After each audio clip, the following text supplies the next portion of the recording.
Israel is facing an escalating conflict on two fronts, not just against rocket fire from Hamas, but within its own borders as well. Riots between Israeli Arabs and Jews rocked cities in Israel last night for a third night in a row. Israeli officials say they've locked down the city of Lod, the first such action in decades. France 24's Irris Makler has been keeping an eye on all of this for us from Jerusalem. She joins me now from there. Irris, this rioting I was just mentioning is at a level almost never seen before there for the third night in a row. Yes, I've been reading Israeli analysts this morning saying this is one of the worst days in the history of the state of Israel. And the fact is that there's a kind of delicate embroidery, the stitches that hold this country together with its various tribes. It feels like it's falling apart at the moment, that it's being torn apart. Because in Lod, well, just this morning in Lod, someone was stabbed leaving synagogue. What we've seen is an interfaith city, a mixed faith city, where people are neighbours. They live in and they're firing at each other. 2 nights ago, it was riots. Last night, even after the state of emergency was declared, there was live fire. There were people still on the streets. There was police.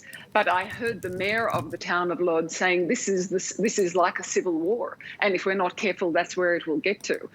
And in a comment on the media, the civil war will be broadcast live. We saw one man and a Jewish mob attacking an Arab man live on TV last night. That was in the town of Bat Yam, not far from Lod, not far from Tel Aviv.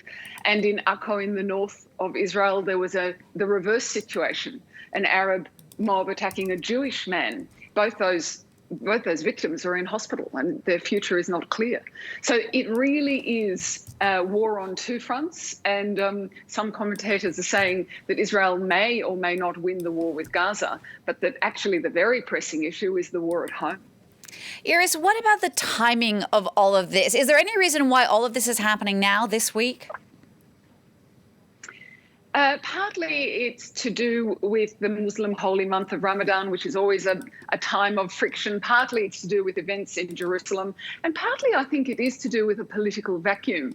Nature abhors a vacuum, we were taught at school, and there's a lot of vacuums at the moment. So there's a vacuum politically on the Palestinian side. There were meant to be elections this month in about 10 days' time.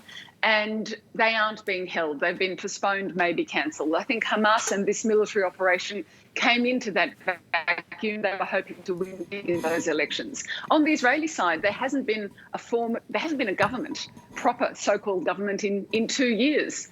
And there has been a weakening of the police during that time. There's been a weakening of other institutions.